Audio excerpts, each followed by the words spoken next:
DICE just launched their reworked Stadium section of Hourglass as a standalone map in Battlefield 2042, and it's a map for sure. This is the Operation Metro your mom says that we have at home. DICE took the original layout of Stadium as it appeared on Hourglass and reworked it as a standalone experience. It features the original exterior area with planters, sandbags, and abandoned vehicles as cover, an interior space featuring 5 levels with zip lines and stairways connecting each level, and an arena area that's pretty much copy and pasted from the original version of the map, but with a very restrictive out-of-bounds line. Now, to DICE's credit, they did add a lot of additional cover to the front of the stadium, and they've reworked the interior areas with more flanking routes and cover, but I find it hard to be impressed by the changes. The novelty of Stadium when it was available in Hourglass was basically spawning on the roof and parachuting down to capture the objectives in Conquest or Breakthrough. And it was pretty rare that any substantial fighting actually took place inside the stadium itself, and I think DICE more or less knew that that would be the case when they originally added it to the map. The interior spaces are very compact and linear, so you're basically in a meat grinder tube on every level of the building.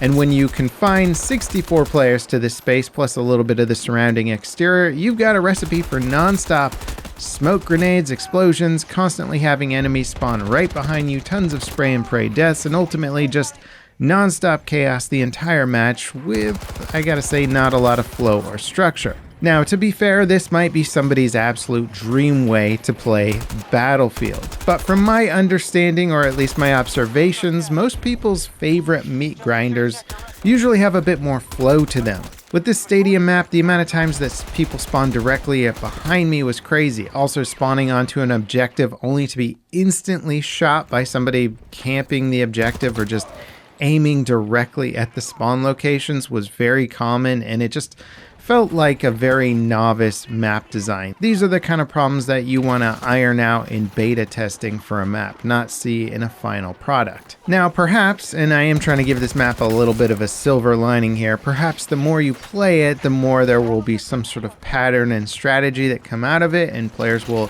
be able to move around a little more strategically, but honestly, I had a hard time seeing it in the time that I spent with it. Now, Stadium is the last map you're getting for Battlefield 2042. However, when it comes to new content, they are stringing out, well, I gotta be honest, a somewhat bland season this time a bit further.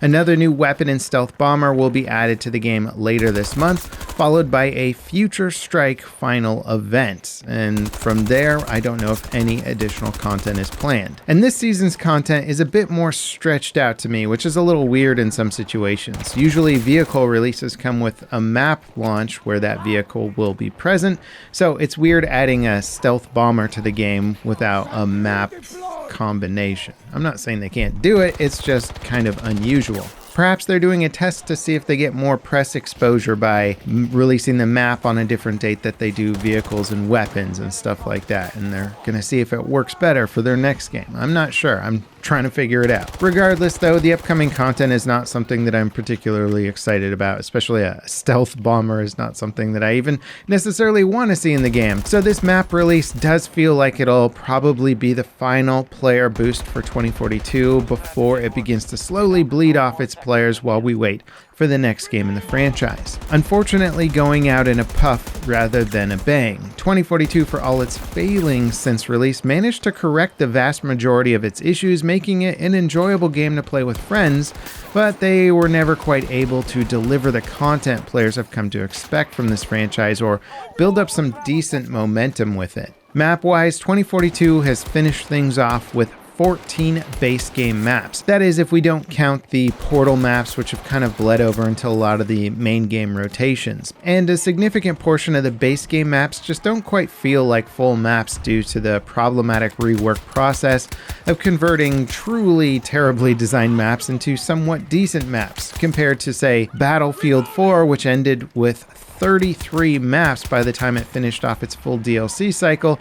It's just hard to make an argument that 2042 fully righted the ship, at least when it comes to content delivery. And while we can make a lot of comparisons between, say, Battlefield 5 and 2042, both which went through similar turmoil throughout their post-launch period, at least Battlefield 5 won out with one of the best DLCs the franchise has ever received. And it's hard to see similar treatment here with 2042. I'm not saying the people who worked on it weren't passionate. I would imagine the content has been hampered more by the lack of resources given versus the talent of the people working on it. Nonetheless, it is free content, and if you own 2042, then it's worth checking out to see what you think about this meat grinder. As for the future of Battlefield, it's now a question of how long do we wait before DICE begins to tease the next title, and should we be concerned or excited? I see endless comments nowadays from people saying don't pre-order the next Battlefield game, wait for reviews. And I wouldn't be surprised if 2 launch blunders in a row, first with Battlefield 5 and then with Battlefield 2042,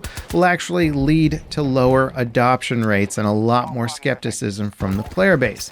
Gamers tend to be a bit fickle and forget the past and just look forward to the next new thing, but even then I think there's a breaking point for the dogmatic devotion of the fan base. But we'll just really have to wait and see. I think once marketing starts rolling out for the next game, the community response will be quite indicative of how well the title will be adopted at release. I'd also be lying if I said I wasn't a little bit concerned by this whole connected universe slogan that DICE keeps throwing out there when talking about the next Battlefield games. It sounds like they're going to try and create more characters and narrative tie-ins for this franchise, which is something that Vince Zampella has done with most of his games, so it seems like it could still happen despite the insane backlash against DICE's hero classes that were added in 2042. But I could still see them try and strong-arm Battlefield into a more cliche, modern design of popular characters to tell stories with. And it might mean turning Battlefield into something that, well, doesn't feel totally like Battlefield anymore.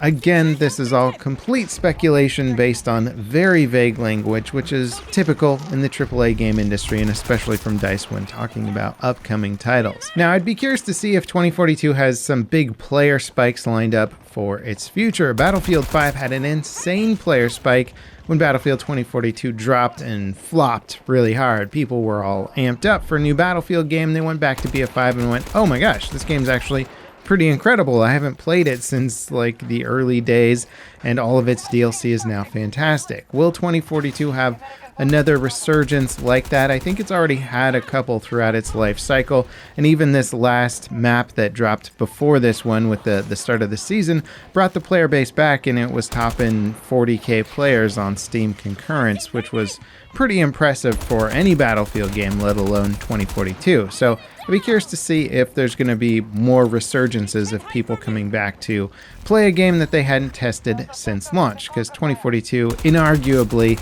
is a completely different game compared to what it launched as. If you played the new Battlefield map, let me know what you think about it in the comments. Let me know what you think about this whole connected universe and what that could mean as well. If you enjoyed this video, don't forget to drop me a like, subscribe for more content like this, and ding that notification bell to beat the YouTube algorithm with me. Up next, check out one of the biggest developer meltdowns I've ever seen that just happened with Escape from Tarkov. It's, well, you gotta watch the video. Check that out. And as always, guys, thank you so much for watching. I'll see you next time. This is Level Cap signing off.